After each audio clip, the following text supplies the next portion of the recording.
Parce qu'à chaque fois, il y aura une garde d'eau au niveau du WC. Donc, ce qui veut dire qu'il n'y aura pas de mauvaise odeur.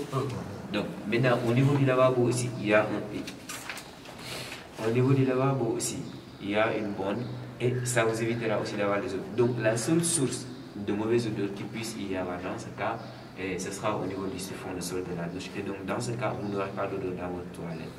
Il vous suffira juste d'avoir une imposte et là,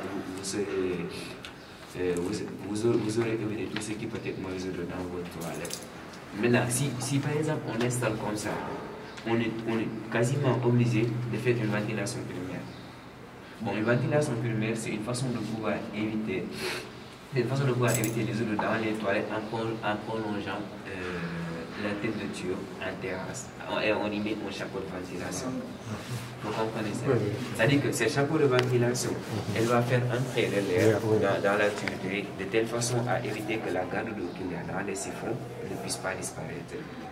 Parce qu'à partir du moment où cela disparaît, vous aurez carrément un problème d'odeur. Les remontées d'odeur se feront constamment dans votre toilette. La ventilation, comment vous avez... Ventilation primaire. Oui, il y a une ventilation primaire et une ventilation secondaire. C'est-à-dire que les ventilations secondaires, il consiste à installer un aérateur à membrane au niveau de la tête de chute. Il y a des appareils, des aérateurs qui sont... Voilà, bon, les extracteurs, c'est la VMC, mais en plomberie, il y a des aérateurs à membrane qui peuvent être connectés sur la chute.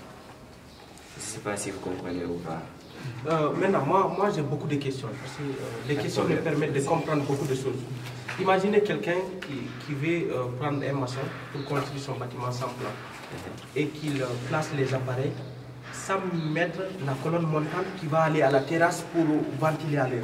Qu'est-ce que vous lui conseillez? Par exemple, si tu veux construire et que tu as un maçon, même s'il n'est pas instruit, il n'est pas sans savoir qu'il faudrait éviter les odeurs dans les toilettes. Et pour ce faire, forcément, il doit savoir qu'on doit prolonger la chute en terrasse et il met un chapeau de ventilation.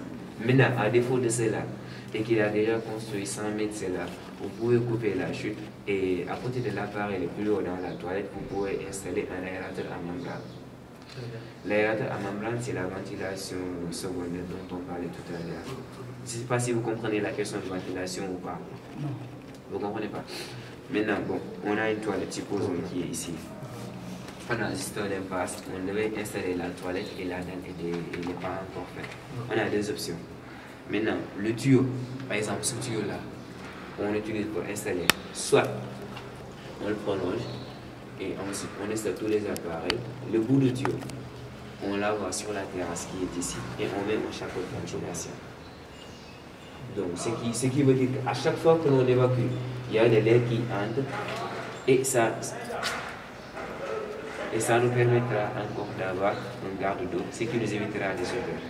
Par contre, si on a un plombier comme nous le début, qui ne sait pas cela et qui installe, et que réellement il ne fait pas élever le tuyau au niveau de la terrasse, qu'il laisse ici ou bien qu'il l'enterre. Le seul choix qu'on a, c'est d'installer un aérateur à membrane pour la ventilation secondaire.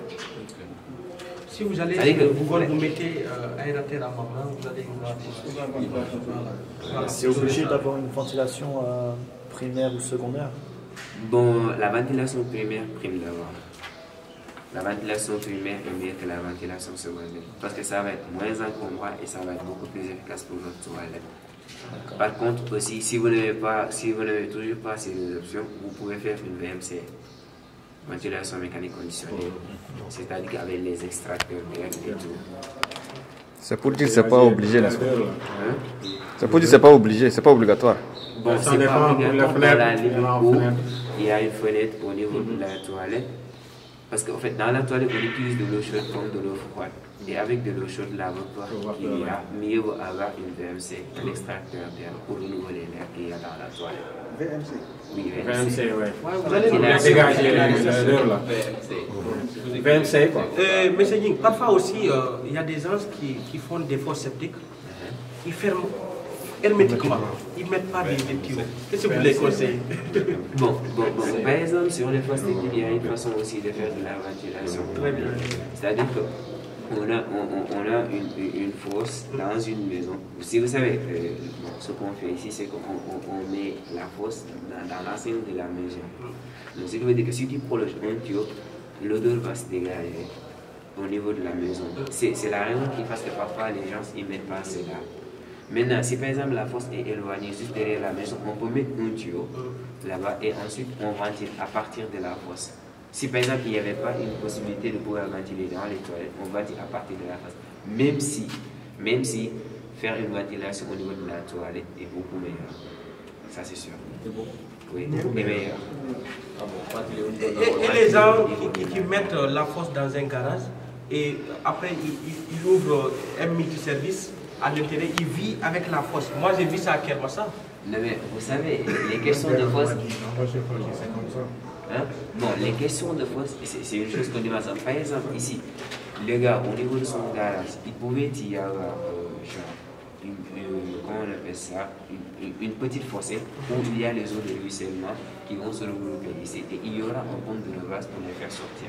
Comme par exemple, les grilles avant là qu'on voit là-bas, c'est pour accueillir de l'eau. Normalement, avant qu'il ne finisse ici, il devait y avoir une pente qui va vers la grille. Tout à fait, c'est déjà fait. Il y a des siphons.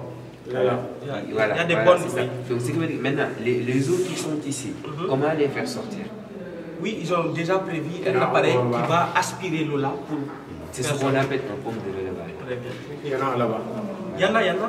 Si vous voulez, on va aller là-bas. Maintenant, si par exemple vous voyez de l'autre côté, supposons qu'il avait prévu cela comme une bâche à eau. Si c'est juste des structures qu'on doit dimensionner. C'est ça. On doit dimensionner ça en béton armé et on doit aussi calculer le tout, le volume qu'il y a et la charge que cela pourrait supporter. C'est là où l'ingénieur aussi intervient, parce qu'il a son rôle ici. Vous êtes sans savoir que la base d'eau aussi, ils vont calculer, par exemple, le volume que chaque appartement va prendre en cas de coupure. Sinon, si vous mettez une petite base d'eau et que tout le monde doit utiliser ça, vous voyez la pénurie qu'il va causer. Donc, il y a beaucoup de calculs dans ça. C'est là où ils vont intervenir. Voilà. Elle est où la fosse septique ici? Il y a une seule ou bien vous en avez Ici, plusieurs? dans cette zone, il n'y a pas de fosse septique. Parce qu'ils ont un réseau public. C'est-à-dire le réseau de l'ONAS. C'est la raison pour laquelle vous voyez ces collecteurs. Ils vont tous sortir de l'autre côté et ça va se raccorder directement au réseau public. C'est ça. Vous comprenez? Il y a un réseau public aux usines et un réseau public au fluvial. Et comment ça a marché pour connecter ces tuyaux de... Genre, les tuyaux, par exemple, supposons qu'il y a une colonne ici. Et que toutes les toilettes qui sont superposées. En général, dans le bâtiment, même si les étages diffèrent, les toilettes se superposent. C'est-à-dire que l'architecture va être différente au niveau des chambres, des salons et des espaces. Mais les toilettes, en général, 90% du temps, se superposent. Et pourtant, je vous ai signalé ça au niveau de la conception. Quand on faisait la conception, je vous ai dit il y a partie jour, partie nuit et zone humide. C'est-à-dire qu'on peut superposer tout ce qui est toilette. Tout ce qui est zone humide, la toilette peut être sur la cuisine sans problème. Tout ça, c'est des zones humides. C'est ce qu'il veut vous rappeler là. Ouais. Maintenant, parce qu'il n'y a pas de fosse septique, n'est-ce pas? Oui. C'est raccordé à la... Au réseau public. Maintenant, quels sont les permis que vous devez parler avec la ville, non, pour pouvoir connecter ces tuyaux avec le... Non, mais avant de pouvoir faire tout cela, vous devez d'abord avoir un permis de construction. C'est-à-dire que pour avoir un permis de construction, vous aurez tous ces plans qui vont constituer aussi le dossier. C'est-à-dire qu'il y aura les plans d'exécution, des secondes d'œuvre et les plans béton armé, de même que les plans archives. Donc dans tout cela, il y aura ça. Mais maintenant, pour se raccorder aussi au réseau public, il y a un entreprise qui gère cela qu'on appelle ONAS. Je ne sais pas si vous connaissez ça ou pas. L'Office national de l'assainissement. Ce sont eux qui gèrent cela. Pour se raccorder à leur réseau, il vous faudra écrire une demande adressée à l'ONAS qui vous donnera l'autorisation de pouvoir vous y raccorder. Ou bien soit, eux, ils vont vous demander de faire sortir votre tuyau et ils effectueront le raccordement. Bon, je ne sais pas si vous suivez le projet du BRT. Mais c'est ce qui a fait qu'il y a beaucoup de dégâts à Dakar. C'est-à-dire qu'il y a des gens qui se sont raccordés de manière clandestine au BRT. Donc maintenant, c'est vrai, de manière clandestine sur le réseau ONAS. Ça ne finit pas. De manière clandestine au réseau ONAS. Donc maintenant, au moment de déterrer leurs tuyaux, ils sont obligés de casser pas mal de raccordements de foyers. je ne sais pas si vous suivez, mais quand ils font passer un message aux foyers qui se sont raccordés de manière clandestine sur le réseau Onaze de devoir se débrancher. Parce qu'ils doivent déterrer et ils doivent créer un nouveau réseau d'assainissement. Donc vous voyez partout où il y a des chantiers, il y a des eaux, c'est partout par terre. Parce qu'en fait, vous comprenez cela? Parce qu'ils se sont raccordés de manière clandestine, ils ne sont pas pris en charge sur le plan. Et donc du coup, lors de l'exécution des nouveaux travaux, forcément, il y aura des dommages. Ils vont se reconnecter peut-être. Hein? Ils vont recommencer à se reconnecter. Mais le moment de se reconnecter, presque la vie sera carrément invivable. Oui. Si maintenant vous passez au niveau de l'ENA,